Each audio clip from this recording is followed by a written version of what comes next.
And how important is the first listen to a song? So that's funny you say that. So there's a mastering engineer that died about 20 years ago named Denny Purcell. He was in Nashville, and he was a really, really successful mastering guy, and a fantastic dude. And he had this quote that he said, he goes, "You only get to hear it for the first time once." Yeah. And so a lot of times clients will send me something and they'll say, "Hey, give this a listen. This is what we're going to send you. Just tell me what you think." And I'll always reply back, "I will listen to it if you want me to. If you need me, if you're looking for something specific, unless that's necessary, I like to save that listen for when I'm working on it. I hear it for the first time." Because I feel like the more you listen to something, you get used to it. Like you can put on a funky set of headphones and start listening to music, and at first it sounds funky, but within just a few minutes, the DSP in your brain figures it out and everything sounds fine.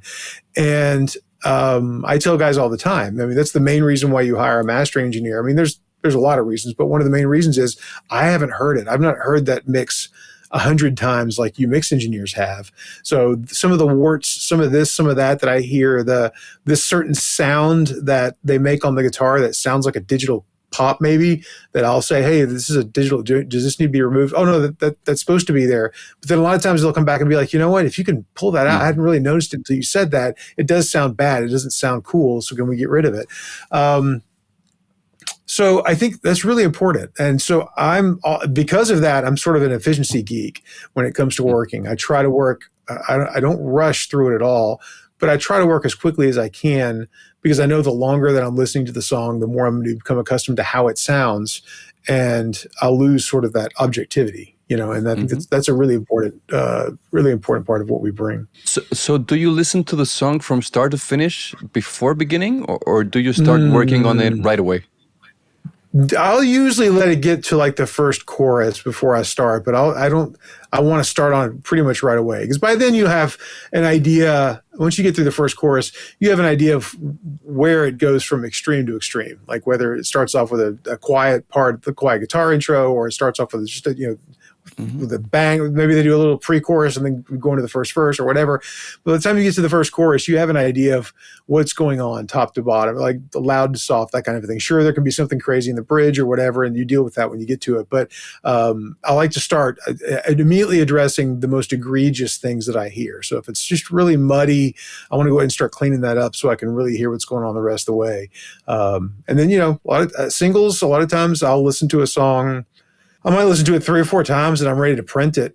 Usually at that point, I'll stop and just take a break for about 10, 15 minutes and just let my ears completely reset. Don't listen to anything or whatever. And then hit play and see what my immediate reaction is to it. And sometimes I dive back in and work for another 10 or 15 minutes on it. Sometimes I'm like, yep, that's right. I got it right. Let's go. And just print it at that point. But I try to get on it right away, because I feel like I said, the longer I listen to it, the more I'm going to lose sort of that instinctive reaction that I think is important. Yeah.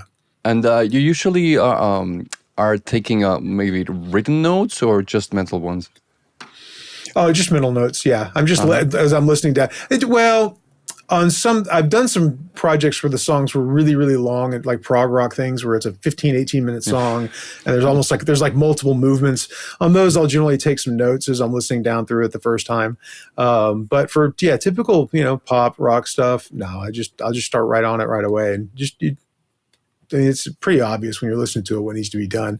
I think for somebody like me who's been doing this for, I don't know, 28 years or something now, I've been not in the mix world for all those years. So I think of music more like probably the end listener does, whereas almost all my mix engineer friends, they think of music, and when they listen to something, it's almost like they hear the edit decision list and they can hear all the tracks and everything. And I just don't listen that way. And so it's not a matter of me thinking, on track 4 or on the snare, I've got to do this. It's just a matter of like in this range. I'm just thinking in like frequency response ranges or energy areas, like, oh, this upper mid range is a bit too harsh. I need to figure out a way to soften that or something like that.